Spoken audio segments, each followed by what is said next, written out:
Hello everyone, good evening all of you. आप सभी का वेलकम है exam point with Kalpana YouTube channel पर। जैसा कि इस समय मध्यकालीन भारतीय इतिहास को कंप्लीट कर रहे हैं और मध्यकालीन भारतीय इतिहास में ये हमारा 16 पार्ट है और 16 पार्ट में 15 पार्ट से हमने सूफी एवं भक्ति आंदोलन को स्टार्ट किया था। तो इसका 1 पार्ट कल हम कंप्लीट कर चुके हैं और आज ये 16 पार्ट है और 17 पार्ट में हम भक्ति आंदोलन और सूफी आंदोलन को कंप्लीट कर लेंगे। लगभग 3 पार्ट में हमारा भक्ति एवं सूफी आंदोलन कंप्लीट हो जाएगा। उसके बाद हमारा मुग़ल साम्राज्य जो है स्टार्ट हो जाएगा। तो आइए देखिए, जो आज इसका 16 पार्ट है तो इसमें जो है सिख धर्म और ईसाई धर्म और चिश्ती धर्म से रिलेटेड क्वेश्चन को हम कर लेंगे। फिर कल के नेक्स्ट पार्ट में सोहरावर्दी नक्शबंदी से रिलेटेड क्वेश्चनों को हम कंप्लीट करेंगे। तो देखिए, जो सिख धर्म से रिलेटेड क्वेश्चन है आपके सामने रिप्रेजेंट हैं। आइए इन क्वेश्चनों को देखिए। गुरु नानक का जन्म कहाँ हुआ था?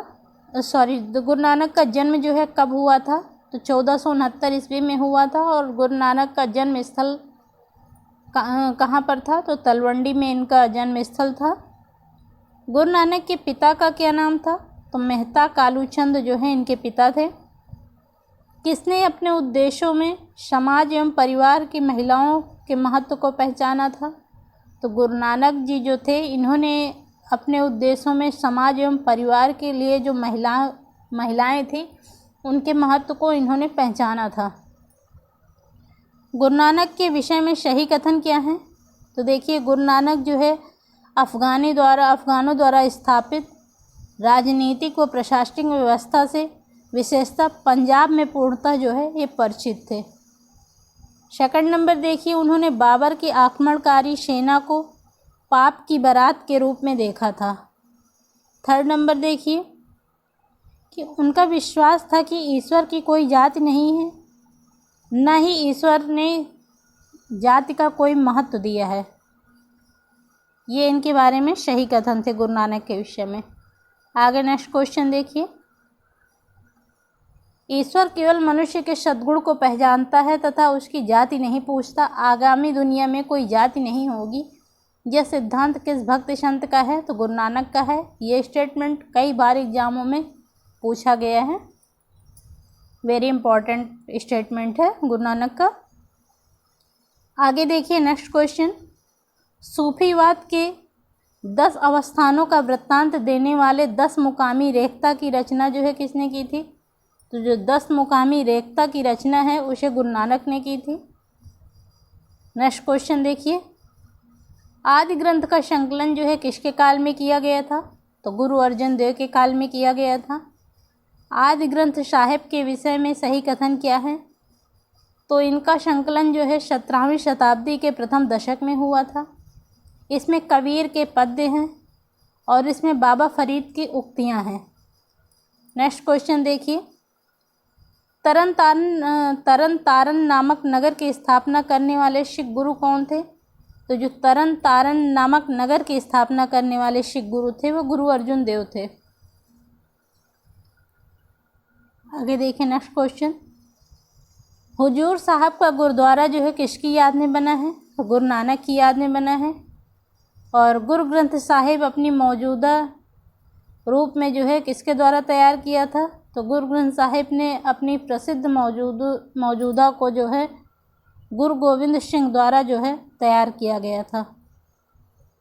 गुरु गोविंद सिंह की प्रमुख कृतियाँ कौन सी हैं? तो चंडी चरित, विचित्र नाटक और जफरनामा जो है इनकी प्रसिद्ध कृतियाँ थी। नेक्स्ट क्वेश्चन देखिए। और सिख धर्म का ये लास्ट क्वेश्चन है। सिख परंपरा के अनुसार किस सूफी संत को हर मंदिर की स्थापना का श्रेय दिया जाता है? तो मियाँ मीर को जो है हर मंदिर की स्थापना का श्रेय दिया जाता है। आगे देखिए ईसाई धर्म से रिलेटेड क्वेश्चनों को। क्राइस्ट का जन्म कहाँ हुआ था? तो बेथलेहम में हुआ था। ईस्टर त्यौहार के पीछे ईसाइयों की क्या भावना है? तो इस दिन ईसा जो है पुनर्जीवित हुए थे। कौन सा संत पशु पक्षियों के लिए या पशु पक्षियों से प्रेम के लिए विख्यात था? तो आसीसी के संत फ्रांसिस जो थे ये पशु पक्षियों से प्रेम के लिए विख्यात थे। ईसाइयों का गुड फ्राइडे क्यों मनाया जाता है? क्योंकि ईसा मसीह को सूली पर चढ़ाया गया था। आगे देखिए, विविध से रिलेटेड क्वेश्चन है। कौन सा संत महाराष्ट्र में वैष्णव भक्ति से संबंधित थे? एकनाथ जो है ये महाराष्ट्र में वैष्णव भक्ति से संबंधित थे। नेक्स्ट क्वेश्चन देखिए, भक्ति आंदोलन का मुख्य उद्देश्य क्या था? तो धार्मिक सहिष्णुता थी। और उत्तर भारत का जो भक्ति आंदोलन है किसकी भक्ति के इर्द गिर्द विकसित हुआ था? तो राम और कृष्ण की भक्ति के जो है इर्द गिर्द जो है ये विकसित हुआ था। नेक्स्ट क्वेश्चन देखिए, किस ग्रंथ में सबसे पहले मध्यकालीन भक्तों का विवरण एक जगह मिला है? तो भक्तमाल ग्रंथ है, इसमें जो है सबसे पहले मध्यकालीन भक्तों का विवरण जो है एक जगह मिला है। नेक्स्ट क्वेश्चन देखिए, भक्ति आंदोलन के क्या प्रभाव हुए थे? तो प्रांतीय भाषाओं का विकास होना था, जात प्रथा के बंधनों का ढीला होना था और हिंदू धर्म में सुधार हुआ। ये भक्ति आंदोलन के प्रभाव हुए थे। नेक्स्ट क्वेश्चन देखिए, भक्ति आंदोलन के परिणाम स्वरूप जो है किस भाषा का विकास हुआ? तो क्षेत्रीय भाषा का विकास हुआ। नेक्स्ट क्वेश्चन देखिए, भक्ति आंदोलन का प्रादुर्भाव कहाँ हुआ था? तो दक्षिण भारत से हुआ था। और भक्ति संस्कृत का भारत में पुनर्जन्म कब हुआ था? तो 15वीं और 16वीं शताब्दी में हुआ था। नेक्स्ट क्वेश्चन देखिए, सभी भक्त संतों के मध्य एक समान विशेषता क्या थी? तो अपनी वाणी का उसी भाषा में लिखा जिसे उसके भक्त जो है समझते थे। यही एक समान विशेषता थी सभी भक्त संतों में। नेक्स्ट क्वेश्चन देखिए, श्री ग्रंथ साहिब जो गुरु ग्रंथ साहिब में गुरुओं के उपदेशों के साथ किसके भजन संकलित हैं? तो फरीद, कबीर, रैदास, धन्ना और सेना के भजन जो है संकलित हैं। नेक्स्ट क्वेश्चन देखिए, किस एक मध्ययुगीन भक्त संत को बंगाल के राजा लक्ष्मण सेन ने अपने दरबार में 5 रत्नों में से एक के रूप में संरक्षण प्रदान किया था? तो ये जो लक्ष्मण सेन थे इन्होंने जयदेव को जो है 5 रत्नों में से एक रूप में संरक्षण जो है प्रदान किया था। नेक्स्ट क्वेश्चन देखिए, 15वीं और 16वीं शताब्दी के जो है भक्त संतों द्वारा जो है किन बातों पर जोर दिया गया था? तो इन्होंने धार्मिक कर्मकांड को निरर्थता और निर्गुण ब्रह्मा की अवधारणा पर जो है इन्होंने जोर दिया था। नेक्स्ट क्वेश्चन देखिए, कालक्रम की दृष्टि से विद्वानों का सही क्रम क्या है?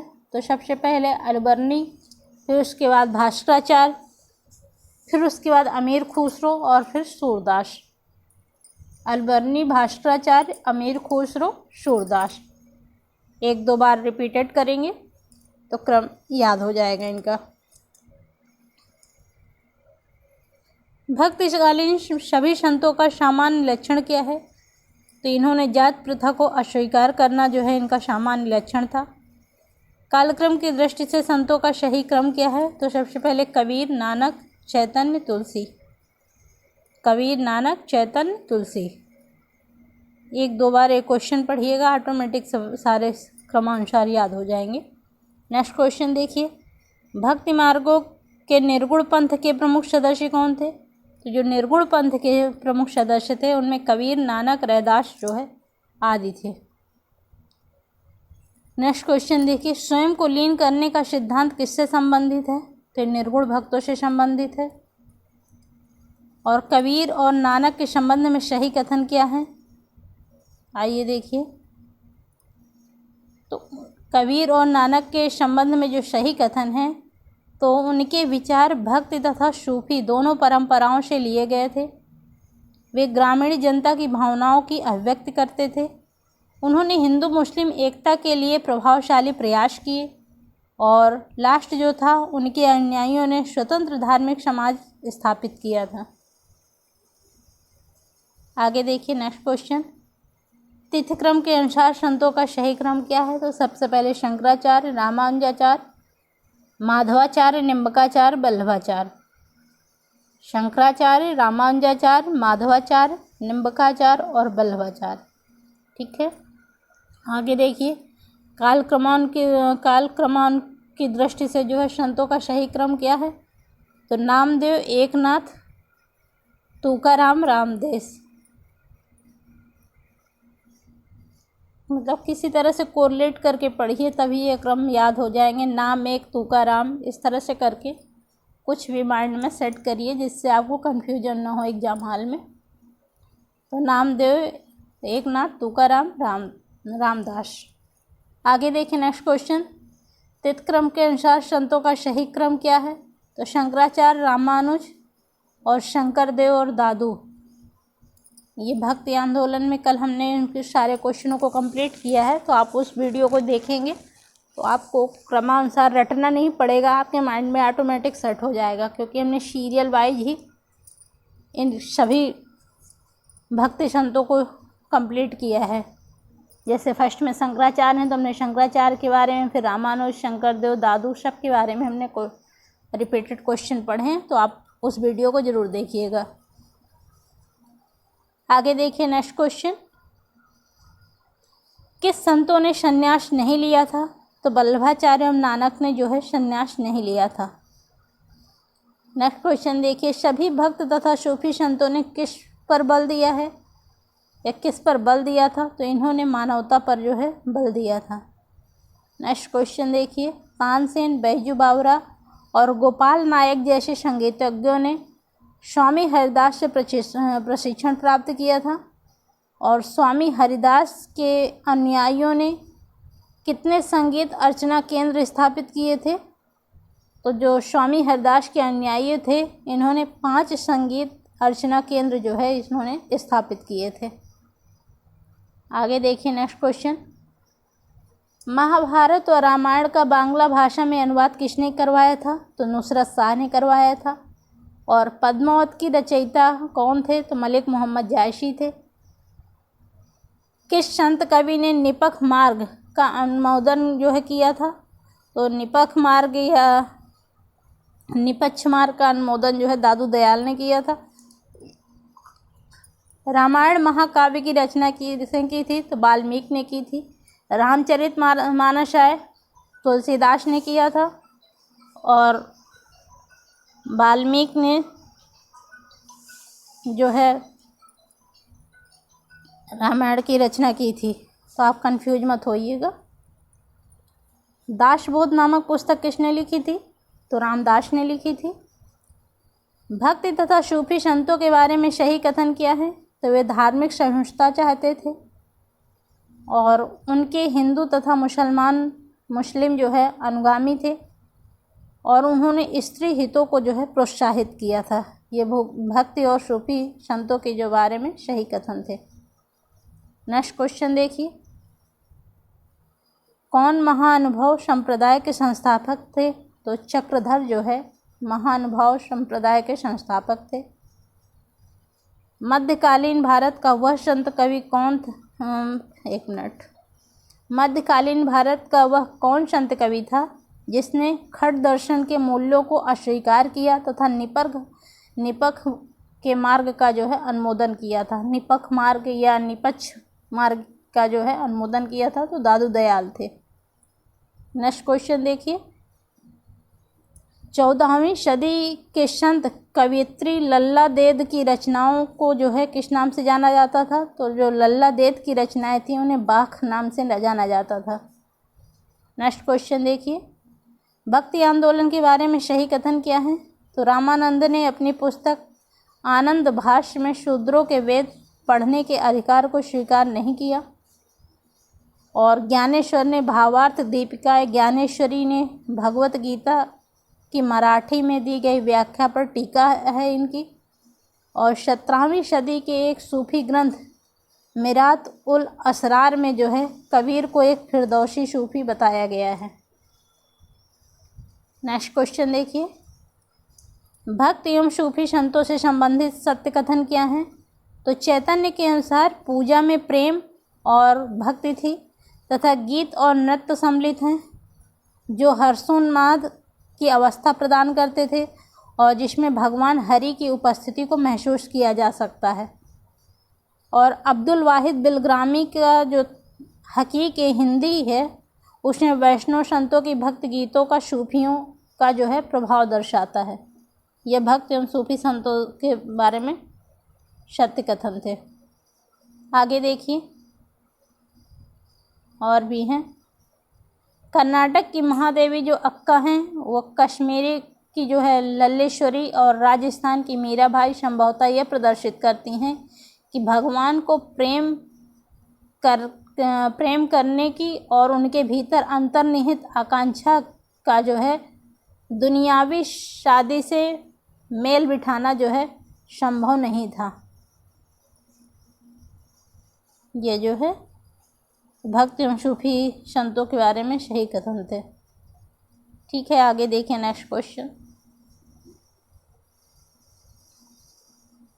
भक्ति आंदोलन के संदर्भ में सत्य कथन क्या है? तो ये मध्यकालीन भक्ति आंदोलन जो है बौद्ध और जैन मत के मानने वालों को हिंदू धर्म को जोड़ने में सफल रहा और सांस्कृतिक समायोजन की प्रक्रिया में जनजाति के अनेक हिंदू जाति प्रथा को जो है सम्मिलित हो गए थे। एक बार और देख लीजिए भक्ति आंदोलन के संदर्भ में जो सत्य कथन है। मध्यकालीन भक्ति आंदोलन बौद्ध और जैन मत के मानने वालों को हिंदू धर्म से जोड़ने में सफल रहा और सांस्कृतिक समायोजन की प्रक्रिया में जनजाति के अनेक लोग हिंदू जाति प्रथा में सम्मिलित हो गए थे। आगे देखें नेक्स्ट क्वेश्चन।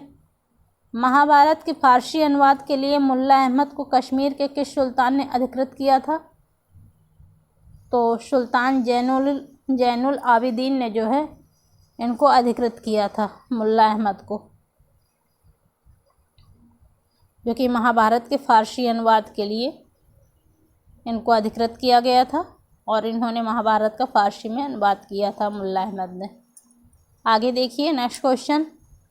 संत कवि मलूक दास कहाँ के निवासी थे? तो एक कड़ा के निवासी थे।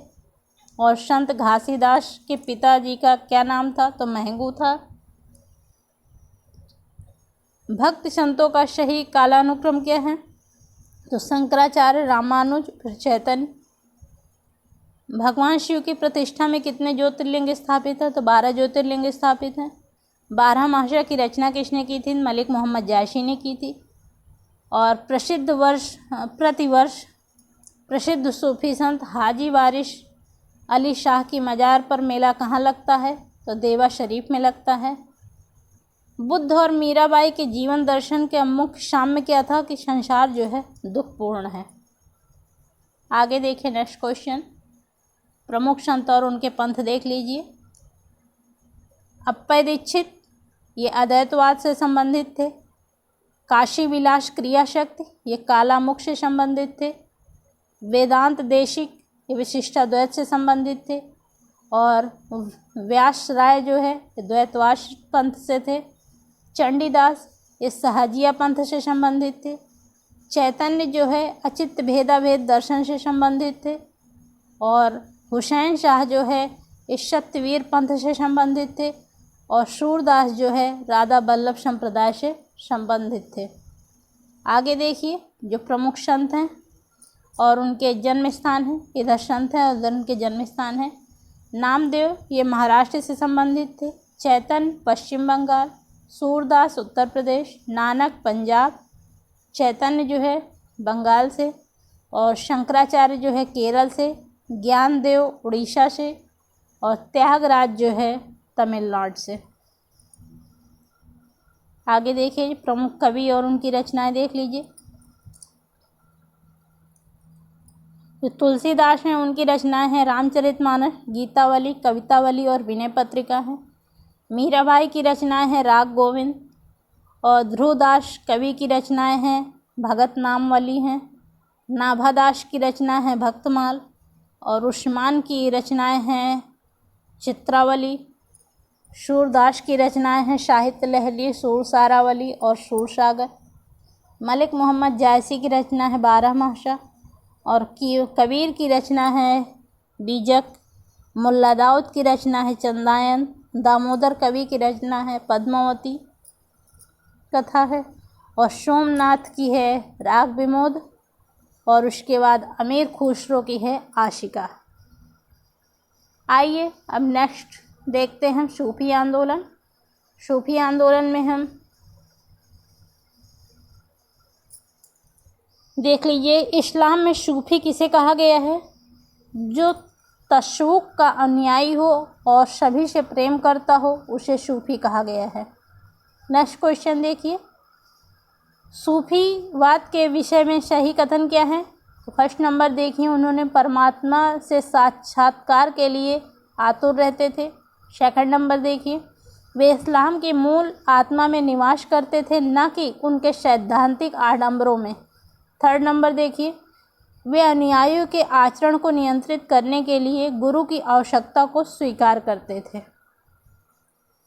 नेक्स्ट क्वेश्चन देखिए, भारतीय दर्शन सूफीवाद प्रभावित हुआ, और सूफीवाद का क्या प्रभाव था? तो यह रहस्यवाद से प्रभावित हुआ था और इसका प्रभाव भी रहस्यवाद था।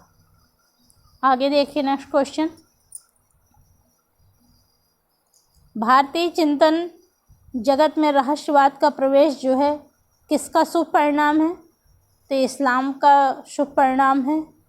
नेक्स्ट क्वेश्चन देखिए, सूफीवाद का जन्म जो है इस्लाम के अंतःस्थल में हुआ, और यह किसने लिखा? तो यह डॉक्टर यूसुफ हुसैन ने लिखा है। सूफीवाद की विचारधारा में तर्क दुनिया का क्या अर्थ है? तो विश्व का परित्याग जो है यही तर्क दुनिया का अर्थ है। सूफीवाद किस प्रकार के भक्त थे? तो सर्वेश्वरवादी थे। और किस सूफी संत ने सांस्कृतिक समन्वय में योगदान कैसे दिया था? तो ज़बान ए हिंदवी को बढ़ावा देकर जो है इन्होंने सांस्कृतिक समन्वय में योगदान दिया था। नेक्स्ट क्वेश्चन देखिए, अधिकतर मुस्लिम लेखक और कवि कौन थे जिन्होंने हिंदी और साहित्य को अपनी रचनाओं में योगदान दिया था? तो सूफी संत या सूफीवाद के अनुयायी ही थे। नेक्स्ट क्वेश्चन देखिए, मध्यकालीन भारत में कलंदर कौन थे? तो घुमंतू दरवेश जो थे उन्हीं को भारतीय कलंदर के नाम से जाना जाता था। भारत में कलंदर कौन थे? तो घुमंतू दरवेश थे। सूफी शब्दावली में विलायत का क्या अर्थ था? तो आध्यात्मिक क्षेत्र था। खानकाह क्या थे? सूफियों का निवास स्थान था। और किस सूफी संप्रदाय में सर्वप्रथम फना शब्द का प्रयोग किया था? तो जो फना शब्द का प्रयोग किया था तो अबू यजीद ने किया था। आगे देखिए नेक्स्ट क्वेश्चन, मध्ययुगीन भारत के धार्मिक इतिहास के संदर्भ में सूफी संत किस तरह के आचरण का निर्वाह करते थे? तो ध्यान साधना और श्वास नियमन, एकांत में कठोर यौगिक व्यायाम, और श्रोताओं में आध्यात्मिक हर्षोन्माद उत्पन्न करने के लिए पवित्र गीतों का गायन जो है इस तरह के आचरण का ये निर्वाह करते थे। नेक्स्ट क्वेश्चन देखिए, फवायद उल फवाद, खैर उल मजलिस और शरूर उस सुदूर क्या थे? तो ये सूफियों के संवादों के संकलन हैं। नेक्स्ट क्वेश्चन देखिए, लाहौर में सूफी मत का प्रचार किसने किया था? तो अबुल हसन हुजवेरी ने जो है, जिन्हें अल हुजवेरी भी कहते हैं, इन्होंने लाहौर में सूफी मत का प्रचार किया था।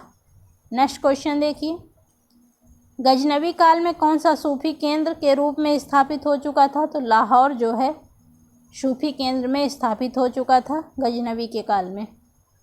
नेक्स्ट क्वेश्चन देखिए, कौन सूफी संत हजरत दातागंज के नाम से प्रसिद्ध है? तो अबुल हसन हुजवेरी जो है ये हजरत दातागंज के नाम से प्रसिद्ध हैं। आगे देखिए नेक्स्ट क्वेश्चन, कश्फुल महजूब नामक ग्रंथ का प्रतिपादन जो है किसने किया था? तो कश्फुल महजूब नामक ग्रंथ का प्रतिपादन जो है अबुल हसन हुजवेरी ने ही किया था। इन्हें अली हुजवेरी के नाम से भी जाना जाता है। कश्फुल महजूब नामक पुस्तक फारसी भाषा में लाहौर में सूफियों के बारे में किसके द्वारा रची गई थी? तो अली हुजवेरी के द्वारा ही रची गई थी। नेक्स्ट क्वेश्चन देखिए, किसने समुद्री मार्ग से यात्रा कर भारत में सूफी मत का प्रचार किया था? तो 10वीं सदी में जो है अल मंसूर ने जो है सूफी मत का जो है प्रचार किया था। किस सूफी संत को अलग कहा जाता है? तो अब्दुल कद्दुस गंगोही को जो है अलग कहा जाता है। नेक्स्ट क्वेश्चन देखिए, किस सूफी संत ने अपने रुसदनामा में श्री गोरख, अलख निरंजन और ओमकार का जिक्र किया था? तो हम शेख अब्दुल कद्दुस गंगोही ने जो है अपने रुसदनामा में श्री गोरख और अलख निरंजन और ओमकार का जो है जिक्र किया था, शेख अब्दुल कद्दुस गंगोही ने। योग कलंदर नामक पुस्तक की रचना किसने की थी? सैयद मुदर्जा ने की थी। ये वेरी इंपॉर्टेंट क्वेश्चन है एग्जाम के लिए, आप इनको ज़रूर देखिएगा 1 से 2 बार। किस ग्रंथ में हिंदुस्तान ने सूफी संतों का जीवन वृत्तांत दिया गया और जिसके रचयिता ने जहांगीर से भेंट किया था? तो अखबार उल अखयार ने जो है हिंदुस्तान में सूफी संतों का जीवन वृत्तांत दिया और जहांगीर से जो है इन्होंने भेंट भी किया था। सूफी संत के मकबरों को क्या कहा जाता था? तो दरगाह जो है इनके मकबरों को कहा जाता था। आज के लिए इतने, कल जो है चिश्ती संप्रदाय, सोहरावर्दी, नक्शबंदी, कादरी, जितने रिलेटेड सूफी संप्रदाय से हैं उनके क्वेश्चनों को हम कल कंप्लीट करेंगे, नहीं तो वीडियो बहुत लंबी हो जाएगी और उस तरह से आपको आसानी भी होगी। आज के लिए इतना ही। और एक क्वेश्चन वेरी वेरी इंपॉर्टेंट है, मिस मत करिएगा आल एग्ज़ाम के लिए, इससे आपको बहुत बेनिफिट मिलेगा एग्ज़ाम में, इसलिए आप इन वीडियो को ज़रूर देखिएगा और इसके पहले की भी देख लीजिएगा, जिससे आपको एक क्रमानुसार जो है जहाँ पूछा जाता है क्रमानुसार तो वहाँ रटने की ज़रूरत नहीं पड़ेगी अगर आप वीडियो को अच्छे से देखेंगे, क्योंकि सारे मतलब जितने सूफी और भक्ति आंदोलन के क्रमानुसार हुए हैं उसी के अकॉर्डिंग हमने क्वेश्चनों को भी कंप्लीट किया है। जब आप उन क्वेश्चनों को कंप्लीट करेंगे तो आपको ऑटोमेटिक जो है क्रमानुसार याद हो जाएगा, तो रटने की ज़रूरत नहीं पड़ेगी। इसलिए मैं आपको बोलती हूँ इस वीडियो को ज़रूर देखिएगा, वेरी वेरी इंपॉर्टेंट ये बुक्स है, इसलिए मैं इस बुक्स के क्वेश्चनों को कंप्लीट करा रही हूँ। और इस बुक्स में 1 लाख क्वेश्चन हैं और 1 लाख क्वेश्चनों को जब हम कंप्लीट कर लेंगे तो हमें सभी एग्ज़ाम के लिए ये बहुत ही बेनिफिट इस बुक्स से मिलेगा और क्वेश्चनों में हमें बहुत क्लियरिटी आ जाएगी। तो ठीक है, आपको वीडियो कैसा लग रहा है ज़रूर बताइएगा और प्लीज़ सब्सक्राइब, शेयर, लाइक ज़रूर करिएगा, क्योंकि इससे मुझे मोटिवेशन मिलता है और मैं आपके लिए ऐसे ही बेस्ट वीडियो लेके आती रहूँगी। कल इसका सूफी आंदोलन का नेक्स्ट पार्ट लेके आएंगे और कल हमारा जो है ये चैप्टर कंप्लीट हो जाएगा। उसके बाद फिर हम मुग़ल स्थापत्य कला, मुग़ल से रिलेटेड क्वेश्चनों को कंप्लीट करेंगे। ओके, आज के लिए इतना ही। Thank you so much.